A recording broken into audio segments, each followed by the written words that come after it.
Bonjour. Vous disiez que pour qu'une compagnie d'assurance maladie refuse une prise en charge d'une prescription justifiée de cannabis, elle doit fournir une justification solide pour ne pas rembourser. Quelles sont les justifications qui sont le plus souvent amenées par les compagnies d'assurance pour ne pas être amenées à payer? Pardon, j'ai pas compris, j'ai pas vu. Où êtes-vous? Alors, encore une fois, s'il vous plaît. Excusez-moi. Vous disiez que pour qu'une compagnie d'assurance puisse refuser de Oui. prendre en charge une prescription de cannabis qui était justifiée par un médecin, il fallait qu'elle invoque un motif solide pour refuser la prise en charge. Quels sont les types de raisons invoquées par les compagnies d'assurance pour refuser les prises en charge? Alors, il faut avoir trois choses pour avoir une récompense, que l'assurance paye pour le cannabis. Hein. Trois choses. Il faut avoir, il n'existe pas d'autres traitements viables pour ce patient. Alors on discute sur cette chose. Il y a d'autres traitements, il faut essayer ça. Quand on a une épilepsie, il y a 10 médicaments d'épilepsie, alors essayez pour 5 ans, et après on peut avoir du...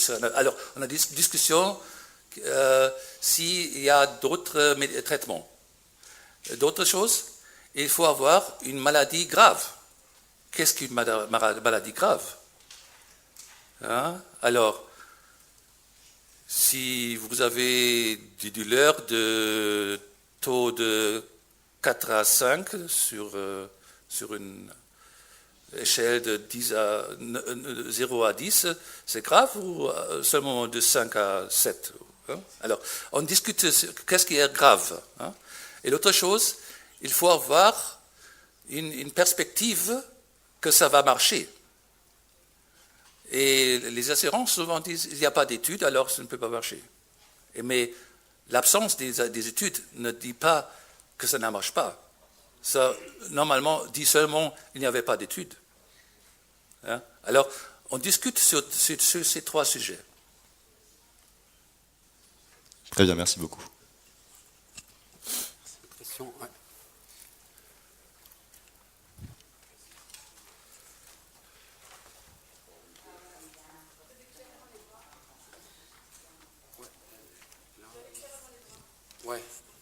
Bonjour. Si j'ai bien compris, je ne sais pas sous quelle forme est le cannabis qui vient du Canada, mais en tout cas, si j'ai bien compris, les médecins allemands ont la possibilité, par exemple, de prescrire du Sativex ou de l'Epidiolex, s'ils veulent prescrire que du CBD, ou du Bedrocan. Qu'est-ce que ça donne concrètement? Est-ce qu'ils prescrivent presque exclusivement du Bedrocan, ne fût-ce que parce que c'est moins cher?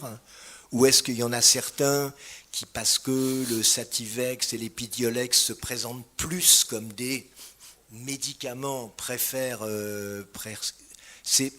quel est le choix des médecins devant les possibilités qu'ils ont? Et est-ce que le Bedrocan domine tout ou est-ce que c'est plus compliqué que ça? D'abord, je dois dire qu'il y a des discussions très intéressantes entre les médecins. Par exemple, il y a des médecins qui disent « Ouais, alors, le traitement avec des fleurs de cannabis, c'est un traitement de Moyen Âge. » Ouais. Le traitement d'aujourd'hui, c'est le Sativex et le Dronabinol. Ouais. Et moi, je dis « Ouais, alors, le traitement avec le Dronabinol et le Sativex, c'est pour les commenceurs. Hein? C'est pour eux qui commencent, ouais, qui n'ont pas d'expérience. Parce qu'avec les fleurs, je peux faire beaucoup plus mieux, différentes choses. Hein. Et, actuellement, c'est environ un tiers Dronabinol, un tiers Sativex, un tiers fleurs de cannabis, environ. Hein. Et ce qui aussi c'est très intéressant que les compagnies qui produisent le Dronabinol et le Sativex ont réussi à dire aux médecins et aux assurances que le traitement avec le Dronabinol et Sativex est plus économiquement que le traitement avec les fleurs. Ce qui est un peu... C'est renversé la situation, mais on a réussi. C'est du propaganda. Hein. Je ne sais pas comment ça se passe dans 5 ans, hein, parce que on commence.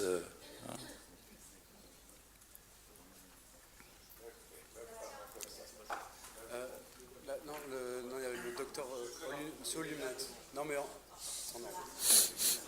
Monsieur Lunette, après, c'est. C'est pas une question, c'est un commentaire. Alors, ce que je veux dire, c'est que partout le prix a augmenté. Pas seulement en Allemagne, ça n'a rien seulement à voir avec si c'est légal ou pas légal, c'est à cause aussi des personnes qui sont des industries, que maintenant le cannabis est un commodity plus. C'est-à-dire, c'est une autre commodity. Et il n'y a pas un accès facile, alors ça augmente en plus le prix. C'est ce que nous sommes en train de voir. Monitor Cannabis Uruguay, c'est un projet de recherche politique et sociale de conséquences de légalisation du cannabis pour tous les usages. Et l'autre, que nous partageons beaucoup de problèmes, même si c'est un pays en développement et un pays de premier monde, et la bureaucratie a été une des questions les plus compliquées. Ils ne sont pas préparés et ils ne veulent pas. Il y a très pauvre volonté politique pour faire ce qu'ils devraient faire. Alors, la bureaucratie ne s'est pas éduquée pour accompagner la légalisation. C'est un problème très sérieux. Et finalement, je voudrais dire qu'il ne faut pas, quand on légalise, il ne faut pas avoir des espoirs. C'est différent en réalité. Il faut se laisser surprendre. Et plusieurs personnes pensent que la légalisation va réduire, ça c'est une réponse à un avocat, je crois qu'il a parlé aujourd'hui, que la prévalence n'augmente pas, il augmente. Et ce n'est pas un problème. Le problème, c'est s'il augmente les usages problématiques. Et ça, ce n'est pas un problème de la légalisation, c'est un problème d'éducation familiale, d'éducation et de prévention, de réduction des risques méfaits. Alors, il faut mélanger, parce que c'est vrai que légaliser, quand on a une disponibilité meilleure, il y a augmenté la consommation. Mais en plus, parce que ce sont overlap sur... Superposer les marchés. Et si vous légalisez seulement pour le cannabis médical, plusieurs des usagers vont acheter pour le cannabis de l'usage adulte. Je n'aime pas parler de récréatif, c'est pas vrai. Les 80% du marché est acheté par le 20% des personnes, ça c'est pas récréatif. Alors, ce sont des choses qu'on doit penser quand on commence à penser à la légalisation.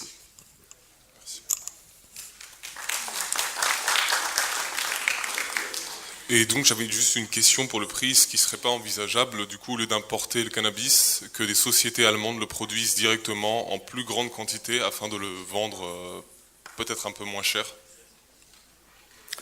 si j'ai bien compris. Je ne sais pas ce qui va se passer dans les années. Je ne sais pas. Okay, je ne sais pas. Bon, merci. Oui, bonjour, Claude Tiendray, je suis anesthésiste réanimateur.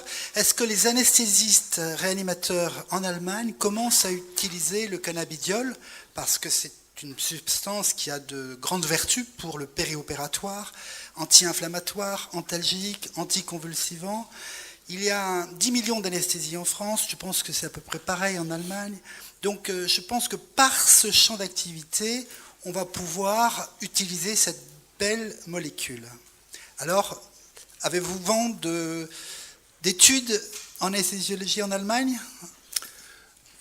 J'étais contacté il y a 3 mois, environ 3 mois, par une anesthésiste, je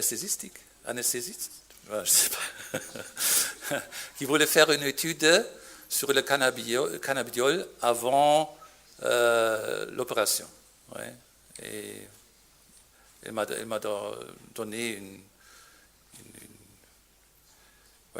un study protocol, yes.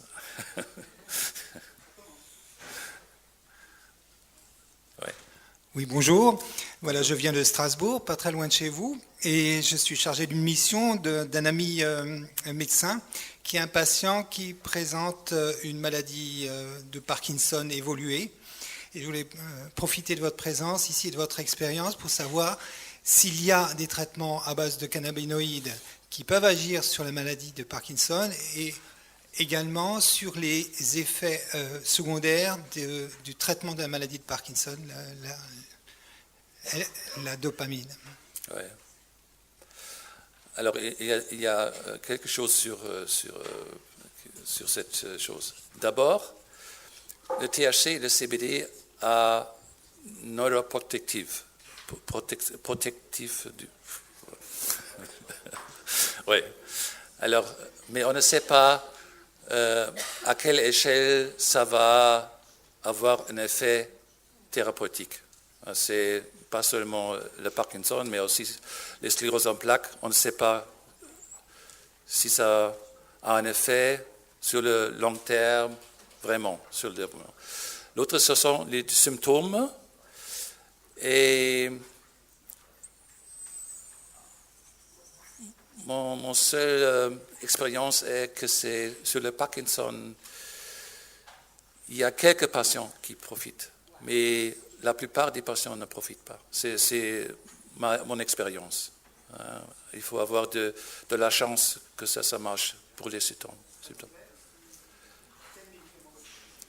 Le Sativex ou le cannabis, c'est la même chose. Alors, j'ai dit ceux qui commencent à faire des traitements avec du cannabis, ils peuvent commencer avec du Sativex parce que c'est plus simple pour le commencement. Ouais. Et si vous avez plus d'expérience, vous pouvez changer avec les patients, essayer d'autres choses. Parce que si le cannabis marche, ça marche normalement avec le Sativex. Et si ça marche, on peut essayer si ça marche mieux avec une certaine variété de fleurs. Et si ça ne marche pas du tout avec le Sativex, on peut dire normalement ça ne va pas marcher avec des fleurs non plus. Mais quelquefois, on peut améliorer les effets et réduire les effets secondaires avec la belle variété. Franjo, puis-je compléter ça? C'est pire que ça. Il y a 10% des patients qui vont pire. Mais, si vous me demandez, vous essayerez quand même, sans doute, parce que pour les patients qui marchent, c'est intéressant le changement de la qualité de vie, parce que ce n'est pas seulement les symptômes du cannabis, de Parkinson.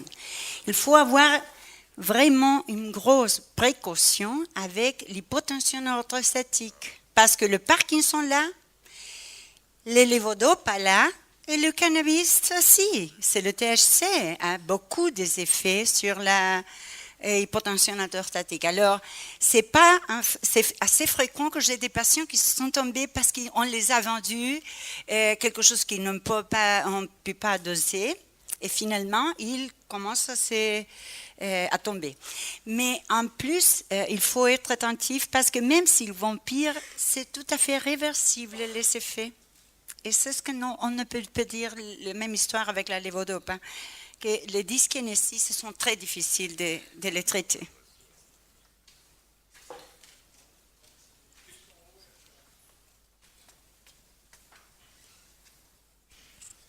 Bonjour, juste une question par rapport en fait au prix avant la loi, après la loi. On voit qu'après la loi, effectivement, le prix augmente. L'autoproduction était légale avant. Qu'en est-il de l'autoproduction par les patients après la loi? Est-ce que c'est toujours toléré? Est-ce qu'il y a toujours une autorisation d'autoproduire par les patients? Non, voilà. Et après, si c'était le cas, il faudrait mettre en place effectivement un protocole de testing pour savoir ce que font pousser les patients exactement par rapport au taux de CBD, THC et des différents cannabinoïdes présents dans le produit. Voilà. Donc non, j'ai ma réponse. Très bien, merci.